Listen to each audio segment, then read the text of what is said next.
अभी तक आपने ब्रिज पर या फिर ज़मीन पर चलती मेट्रो में सफ़र किया होगा, लेकिन बहुत ही जल्द ही आपको वाटर मेट्रो में सफ़र करने का मौका मिलेगा, जिससे विकास की एक नई दिशा बदलेगी और प्रदेश एक कदम और आगे बढ़ेगा और जिससे भारत एक नई तकनीकी की ओर बढ़ेगा।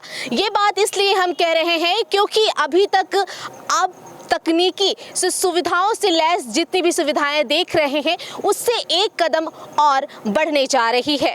और इस वक्त मैं मौजूद हूं गोमती नदी में। यहाँ पर भी आपने तमाम चीज़ें जो हैं, जो सुविधाएं हैं वो बढ़ी हुई देखी होंगी। और इस वक्त भी मैं एक ऐसी ही बोटिंग में मौजूद हूँ जहाँ पर तमाम लोग जो हैं वो आते हैं, इन बोटों में बैठते हैं और इस गोमती नदी का पूरा नज़ारा जो है वो लेते हैं। लेकिन अब आपको वाटर मेट्रो में भी सफ़र करने का जो मौका है वो बहुत ही जल्द मिलने वाला है। तो तस्वीरों के माध्यम से देख सकते हैं इस वक्त तमाम जो आला अधिकारी हैं वो यहाँ पर निरीक्षण करने के लिए आए हुए हैं।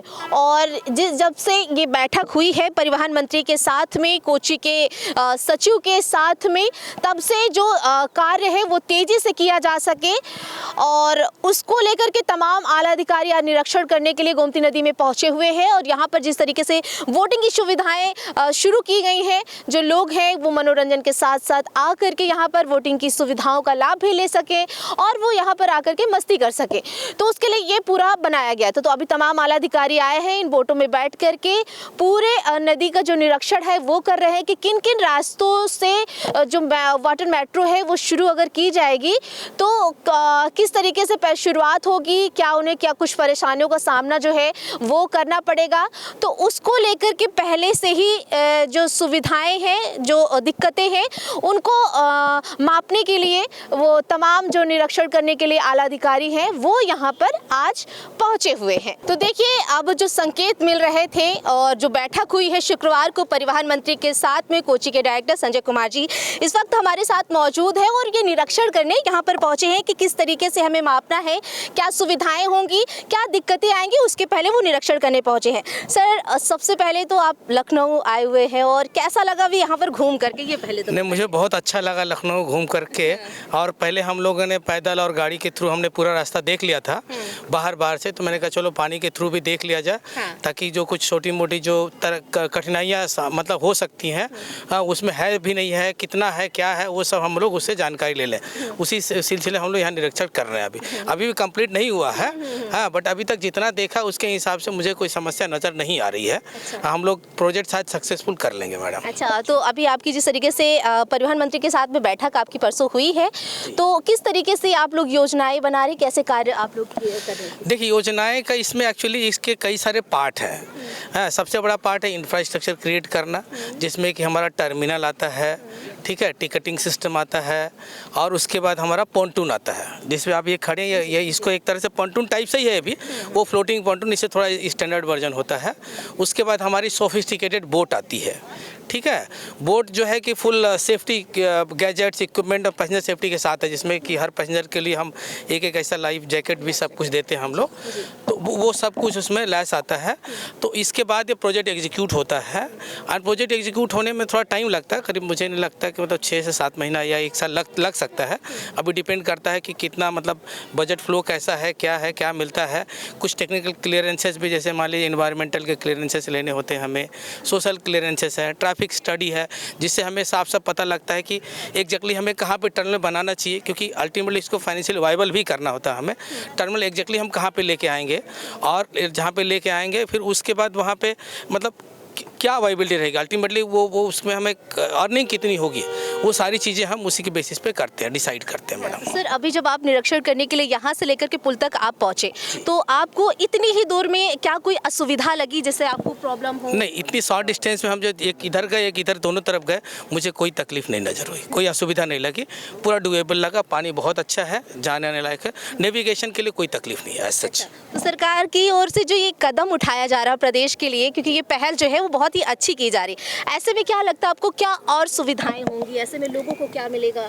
रोजगार वगैरह? नहीं, इसमें रोजगार की जहाँ तक संभावना है तो बहुत ज़्यादा संभावना है। मतलब बेसिकली जो बोट को चलाने के लिए, बोट को मैनेज करने के लिए, प्लस ओवरऑल जो सिस्टम को मैनेज कर, जैसे हमारा टिकटिंग सिस्टम मैनेज करना होगा, टर्मिनल के ऑपरेशंस मैनेज करने होंगे, एक अलग से कंट्रोल सेंटर बनाना होगा। डेफिनेटली इसमें रोजगार के काफ़ी ज़्यादा अवसर आएंगे मैडम। ये पहल प्रदेश के विकास में एक बड़ा मील का पत्थर भी साबित हो सकती है।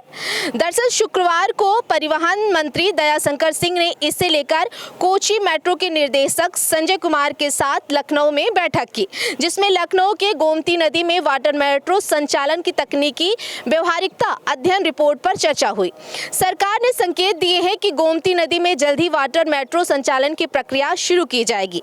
इसके बाद मथुरा में यमुना नदी पर और आगरा से मथुरा तक, गोरखपुर से रामगढ़ ताल, बलिया से सुरहा ताल और गंगा नदी में भी वाटर मेट्रो संचालन की योजना को आगे बढ़ाया जाएगा। परिवहन मंत्री दयाशंकर सिंह का कहना है कि प्रदेश के 3 प्रमुख स्थानों के लिए तकनीकी व्यवहारिकता अध्ययन रिपोर्ट पहले ही तैयार हो चुकी है। लखनऊ में गोमती नदी में वाटर मेट्रो संचालन की कार्यवाही प्रक्रियाधीन है। वाटर मेट्रो से न केवल लोगों को अत्यधिक परिवहन सुविधा मिलेगी, बल्कि इससे पर्यटन को भी बढ़ावा मिलेगा, रोजगार के नए अवसर और आर्थिक गतिविधियों को भी गति मिलेगी। साथ ही ये परियोजना जनता के लिए मनोरंजन का नया साधन भी बनेगी। परिवहन मंत्री ने ये भी स्पष्ट किया है कि वाटर मेट्रो संचालन से पहले कई महत्वपूर्ण तकनीकी और पर्यावरणीय प्रक्रियाएं पूरी की जा चुकी हैं। इसमें से navigational and integrated traffic management system, passenger counting system, पर्यावरणीय व्यवस्था, सोशल इम्पैक्ट स्टडी, टर्मिनल और जेटी निर्माण, road connectivity, pontoon, automatic fare election system, electrical infrastructure, गिरा KV high tension line, boat charger, fire protection system, HVAC जैसी सुविधाओं की विस्तृत अध्ययन भी शामिल किए जाएंगे। इन सभी अध्ययनों के बाद ही डिटेल्स प्रोजेक्ट रिपोर्ट DPR तैयार की जाएगी। DPR के आधार पर ही ये परियोजना की अनुमान लागत तय होगी और फिर सरकार या संबंधित प्राधिकरण द्वारा अलग अलग कार्यों के लिए निविदाएं आमंत्रित की जाएंगी। निविदा प्रक्रिया पूरी होने के बाद से परियोजना को धरातल पर उतारा जाएगा। परिवहन मंत्री दयाशंकर सिंह ने ये विभागीय अधिकारियों को निर्देशित किया है कि वाटर मेट्रो परियोजना से जुड़ी सभी आवश्यक कार्रवाइयों में तेजी लाए, ताकि मुख्यमंत्री के ड्रीम प्रोजेक्ट को जल्द ही अमल में लाया जा सके। उन्होंने परियोजना पर होने वाले संभावित व्यय पर पूरा विवरण उपलब्ध कराने के निर्देश भी दिए हैं, जिससे शासन स्तर पर बजट आवंटन की प्रक्रिया समय पर पूरी की जा सके। तो अब लखनऊ वासियों को भी ये सुविधा मिलने वाली है। बहुत ही जल्द ही वाटर मेट्रो में वो सफर करेंगे।